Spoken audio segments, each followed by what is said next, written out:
കുറച്ച് മുൻപ് AI and റോബോട്ടിക്സിനെ കുറിച്ചിട്ട് മോളുടെ സ്കൂളിൽ ഒരു വർക്ക്ഷോപ്പ് അറ്റൻഡ് ചെയ്തു. ഇനി മുതൽ ക്ലാസ് റൂമിൽ ടീച്ചേഴ്സിന് ആവശ്യമില്ല. പാരൻസ് ഇത് അറിഞ്ഞില്ലെങ്കിൽ അവർ ഔട്ട്ഡേറ്റഡ് ആണ്, കുട്ടികൾക്ക് അവരെ ആവശ്യമില്ല എന്ന രീതിക്കുള്ള ഒരു പ്രസൻറ്റേഷൻ ആയിരുന്നു. പക്ഷെ ഒന്നുണ്ട്, ഇന്ന് പാതിരാത്രിക്ക് എൻ്റെ 2 വയസ്സുകാരൻ എണീറ്റ് എന്നെ ചേർത്ത് പിടിക്കുന്നുണ്ടായിരുന്നു. ഞാൻ എവിടെയെങ്കിലും പോകും എന്നൊരു ഭയം അവൻ്റെ ഉള്ളിൽ കിടക്കുന്നതായിട്ട് എനിക്ക് തോന്നി. നാളെ ഉമ്മയുടെ കൂടെ മോൻ വരുന്നുണ്ടോ എന്നൊരു ചോദ്യത്തിന് അവൻ മൂളി. ആ ചോദ്യം അവനക്ക് ആശ്വാസം നൽകിയ പോലെ കുറച്ച് കഴിഞ്ഞപ്പോൾ അവൻ ഉറങ്ങി.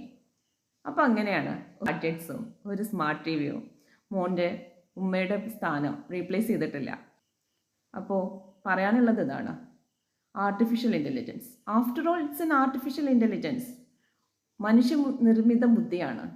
അതിന് ആവശ്യത്തിനുള്ള പ്രാധാന്യം കൊടുത്താൽ മതി. അതിനേക്കാൾ മികച്ചതായിട്ടാണ് മനുഷ്യൻ്റെ ബുദ്ധി കിടക്കുന്നത്.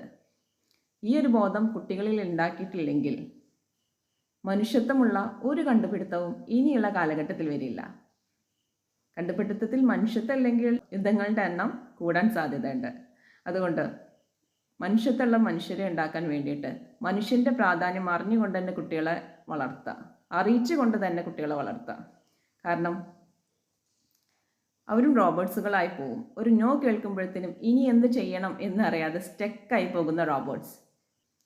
പകരം അവർ ചിന്തിക്കട്ടെ, ഇനി എന്ത് ചെയ്യണം,